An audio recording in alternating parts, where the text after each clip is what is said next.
You're honestly embarrassing, Sophia. They only hired you because they're afraid nobody else would take the job. You look like you should be processing deli meat, not working for Cavallo." The words fell like a slap, sharp and cold, ricocheting down the marble lobby.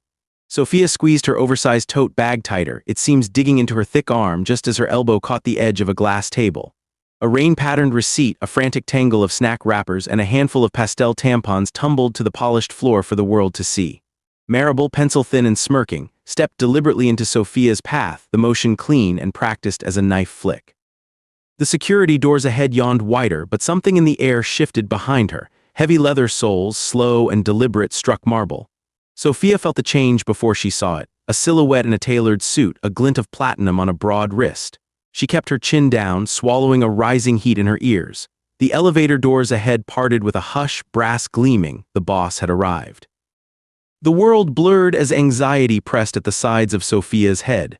She scrambled, thick fingers gathering scattered items, cheeks burning from Marable's laugh and the suit-clad men watching behind dark glasses. She stammered, "Sorry, so sorry," as she forced everything back into her battered tote. She rose just as the doors closed on Marable's pointed snicker, and found herself staring directly at a wall of expensive fabric. Don Luca Cavallo's bespoke Brioni suit saturated in gray silk and the cold scent of bergamot. He was taller up close, the aura of danger flowing off him as tangibly as the cologne. His eyes, fathomless and smoke-dark, traveled over her, cool and deliberate. Sophia's tongue glued itself to the roof of her mouth. He raised a hand. A platinum Patek Philippe watch glinted as impossibly steady fingers pressed the elevator's uppermost button. The watchers from the lobby respected the silent command, melting away. She squished to the corner, pressing herself into the mirrored panel, the bulge of her soft frame unmissable in the claustrophobic elevator. She tried to hide her trembling, fiddling with a loose strap on the tote, knuckles white. Don Luca regarded her, silence but for the subtle whir of machinery. Then, his voice, a low grind of gravel, "You dropped this." He handed her a battered packet of chewing gum retrieved from the floor. "I thank you, I'm sorry, sir, new, nervous." She kept her gaze on the seam of his cuff. He studied her, nervous, not many last more than a few days up here. Sophia offered an awkward, self-deprecating half-smile. "Give me a week, I might set the place on fire." A sharpness flickered in his gaze, a muscle in his jaw flexing, then an abrupt, almost imperceptible twitch at the corner of his mouth, as if her candor startled amusement out of him. He leaned close, hand braced above her shoulder. Sophia, was it? She flinched at the direct address. "Yes, Mr. Cavallo, Sophia Morty." His stare pinned her. "Let no one touch your things, Sophia, or you, clear." She blinked, not trusting her own voice, and nodded. The elevator slowed, doors sliding open on a floor carpeted with Persian rugs and shadowed by glass walls. Don Luca stepped out first, not waiting for her to catch up. She followed, nerves raw but carried forward by command. Sophia's first days in the executive suite were a chaos field barely contained. She'd never seen so much glass, so many silent men in suits, so much money moving in ledgers so thick she needed both arms to carry them. Even the kitchenette smelled expensive, ground espresso hanging in the air, cannolis stacked in white boxes, silver trays reflecting light like weapon flashes. Marable seemed to stalk her at every turn. One morning, as Sophia wobbled from the kitchenette with a fresh Italian espresso, Marable intercepted. "Don't trip, Sophia, wouldn't want your pudgy hands to ruin the Don's precious suit." The words, casual cruelty, echoed across the mahogany and glass. Sophia braced herself and tried to steady the porcelain cup. But as she approached Luca's office, colossal oak doors thrown open, his presence a gravitational pull, her toe caught the corner of a heavy duffel bag leaking cash. She pitched forward. The dark roast arced through the air, landing in a boiling sheet over Luca Cavallo's $2 suit and flooding the Persian rug. The room went corpse still. Sophia's heart bucked against her chest. She set the cracked cup on his desk, wet hands shaking, coffee pooling along the grain. Her tote slid from her shoulder, spilling receipts and pencils. Don Luca set down his Beretta, snapping the magazine home with chill precision. "I suppose mornings are never dull now," he said, voice even. The watching capos tensed, some already looking away as if expecting bloodshed. Mortified, Sophia blurted, "My God, I'm so sorry. I'll pay, just fire me and spare the rug, please." Something flickered in Luca's expression. "Fire you for keeping mornings interesting?" He took a perfectly laundered handkerchief from his pocket and handed it to her, palm up, challenging her to take it. Sophia wiped her fingers, grateful and yet bewildered.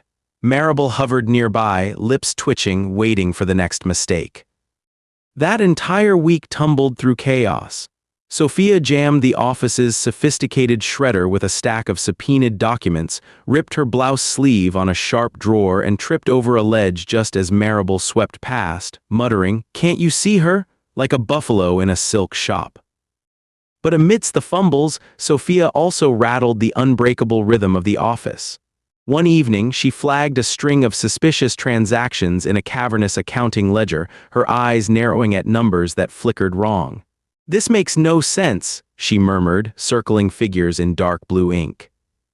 Her observation led to the discovery of a months-long embezzlement by one of the capos.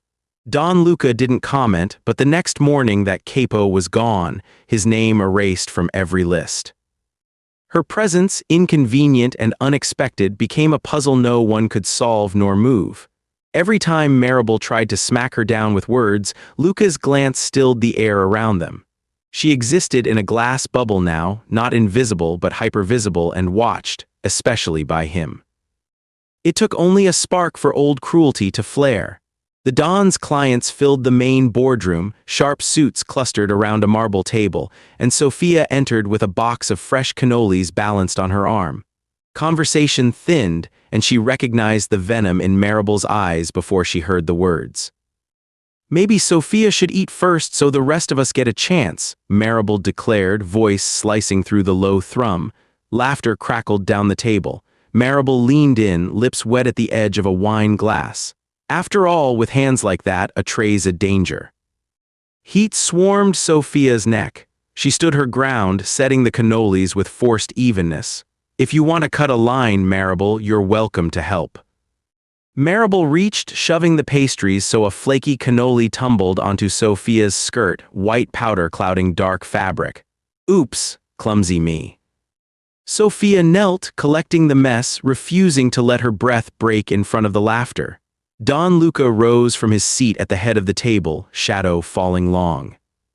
His words struck cold. "Break it up. Anyone who touches my staff again deals with me."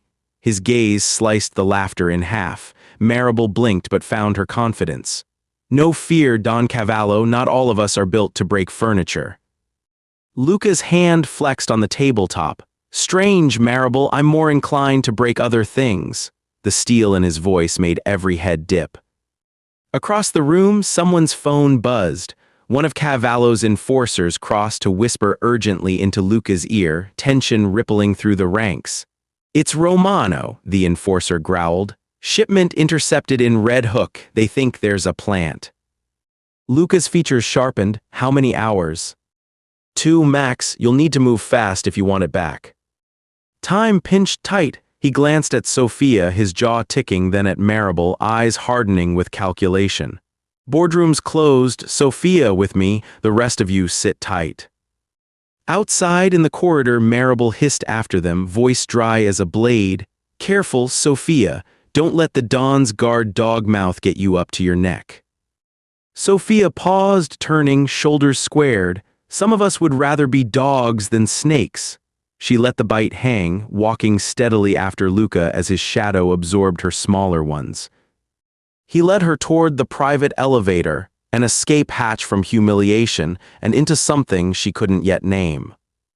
The office went quiet as the elevator ascended. Luca keyed in a security code, locking them inside. "She's family, that one, or just a threat with too loud a tongue?" Luca's question was smoke and curiosity. Sophia smiled wryly. "Not family, just someone from before. She likes to remind me who gets through doors." Luca's eyes studied her as one might a coded message. "You let any of that stick." She shrugged. "Words settle where you let them. I don't let them stay long." He nodded, a faint recognition in his gaze. He gestured for her to follow him to his office, glass walls bathed in city light, the city sprawling below in indifference. "Sit," he said quietly, indicating a deep leather chair opposite his desk, heavy mahogany scarred by years of use. He crossed to the sideboard, pouring 2 espressos. As he turned, a call buzzed in urgently from the encrypted line. He held up a hand. Sophia noticed as he reached for the phone a small scar tracing his knuckles, a mark of violence lived and survived. "Stay, don't move until I say, understood." She nodded, heart thudding at the implied threat beyond the glass. He took the call, voice dropping. "If it's Romano again, tell him I don't negotiate with thieves. 2 hours, that's all you get. Send the team." He snapped the phone off, body braced at the window. The city's reflection stared back at them. "Romano was your insulter's guest today. You see her talking to anyone on their phone?" Sophia sifted memory. Yes, Marable stepped out twice, said she was texting catering. Luca's eyes darkened, gears moving visibly behind his calm. "You notice everything, don't you?" A brief touch, 2 fingers resting atop Sophia's hand as she tried to smooth a nervous crease in her skirt. "People think the biggest target is easiest," he murmured, "but they overlook what's right there." Sophia drew herself taller in the chair. "You hiding something else I should know, Mr. Cavallo?" A small private smile. "Let's make a move." He stood, offering her a choice, leave her here or come. She stood, shoulders set. "Not safe to leave you, Sophia, you're with me now." His possessiveness threaded through every motion. He walked slightly behind her as they moved to the penthouse garage, an armored SUV waiting, engines idling. Outside, the city thundered in gray rain. The drive was tense, bulletproof windows fogging as headlights combed the Brooklyn streets. Sophia counted city blocks, noting every intersection, her mind mapping escape routes. They stopped at a warehouse by the docks, metal battered and streaked wet. The crew spilled from SUVs in a quiet war formation, vests velcroed, Berettas and shotguns gripped, the warehouse's shadows swallowing the approach. Luca placed a large hand on her shoulder. "Stay behind me, quiet now." She nodded, the world narrowed to footsteps and danger. Inside the warehouse, chaos pressed in, a war of shadows and shouts, crates overturned, ledgers scattered in the wet dust. In a corner, a rival capo barked orders in a language most would never notice. It jolted Sophia, a flurry of Calabrese dialect she'd grown up hearing in a grandmother's kitchen. She drew close to where Luca's second-in-command, Matteo, argued with Romano's negotiator. Matteo waved a thick ledger, rattling chains and spitting English threats. Sophia stepped forward, heart pounding. "That's not their code," she said quietly. "He's quoting exact transaction amounts. The real shipment isn't here." "Who are you?" Matteo spat, caught off guard. Luca's shadow loomed behind her. "Listen to her. Go on, Sophia." She pointed to the numbers scrawled in the margins, hidden in plain sight. "See? Cross-checked with these receipts, the dates don't match the ships. Someone's ghostwriting inventory and it's not your guy." Her finger landed on a signature, Marable S in looping ink. The negotiator paled. She said nobody would check. "Checked," Sophia replied, succinct. Around her, men stepped back, power rearranged itself. Witnesses exchanged glances, the Dawn's crew now alert to her. Luca's gaze changed, interest giving way to fierce pride. "Marable worked with Romano to launder the cash, set up this whole diversion, didn't she, Morty?" Sophia nodded. "She left access codes in the catering invoices. If you run a sweep on her phone, you'll see all the handoffs." She glanced at Matteo. "Now you know whose side she's on." A Capwargime barked at security. Within minutes, Marable's face flashed on every phone in the warehouse. Rage twisted her once haughty features in the photograph. Luca stepped toward Sophia. In front of his men, he took her chin gently between thumb and forefinger, tilting her face to meet his gaze. "You're wasted as a secretary, Sophia. You're the reason they didn't get away with it, you understand." Wordless pride swept Sophia's veins, sharper than fear. Matteo, still stunned, muttered, "Didn't know the Dawn's new queen had sharper eyes than the books." The moment landed, public and undeniable. Sophia met Luca's dark gaze, a silent contract closing between them. Justice moved fast and ruthless under Luca's hand. Maribel was caught before dawn, her calls to Romano traced like spiderweb cracks.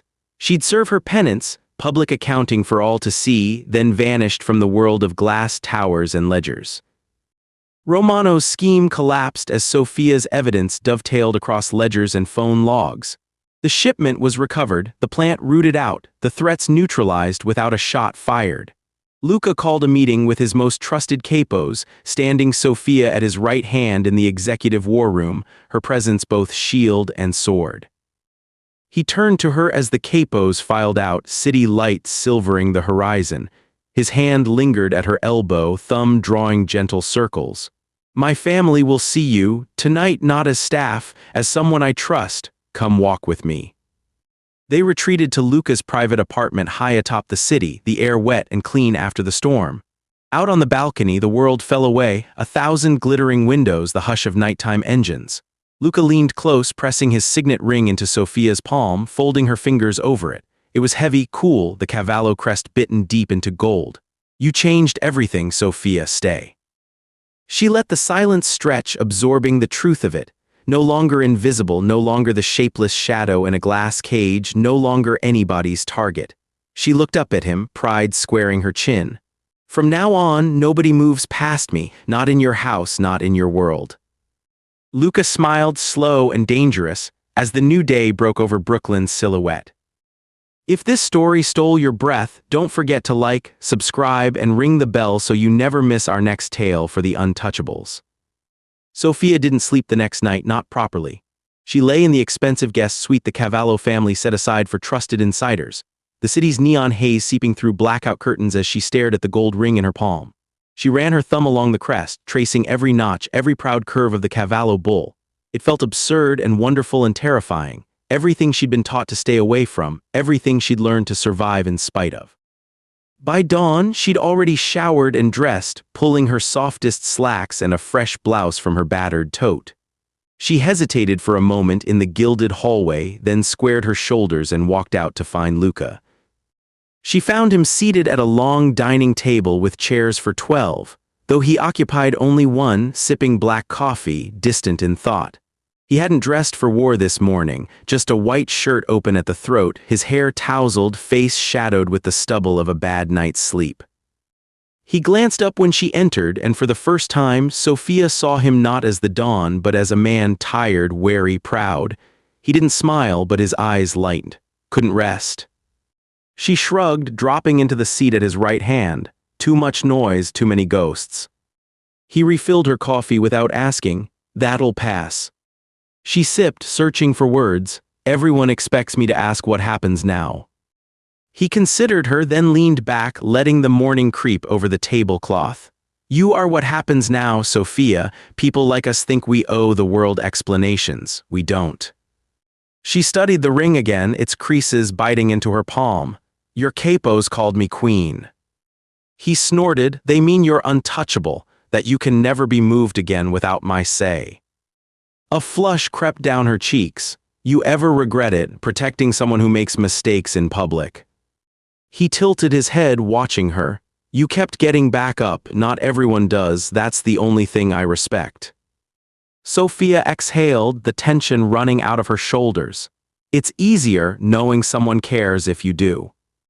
They sat in the hush of early hours, the simple comfort of shared silence flowing between them. A knock broke the quiet, a cautious tap, then Matteo's face, wary beneath the swell of a black eye. "We've cleared the last of Romano's men from Red Hook, Don Luca," he reported, sliding an envelope onto the table. Maribel's numbers tracked exactly. Cops were paid to look the other way, just like Sophia figured. Luca gestured for Sophia to open the envelope. She shook out the glossy photo inside. Maribel, caught sharp by a security camera, hand to phone and smiling at a man in a battered Yankees cap, the rival negotiator from the warehouse. Evidence so obvious, so direct, it felt almost theatrical. Something hardened inside Sophia. She always thought she could talk her way out, that nobody saw her at all. Matteo shrugged. "She'll disappear." He glanced between Sophia and Luca. The office wants to know what happens to her spot, the capo's admin. Sophia caught a flicker of old anxiety, but Luca's reply was swift.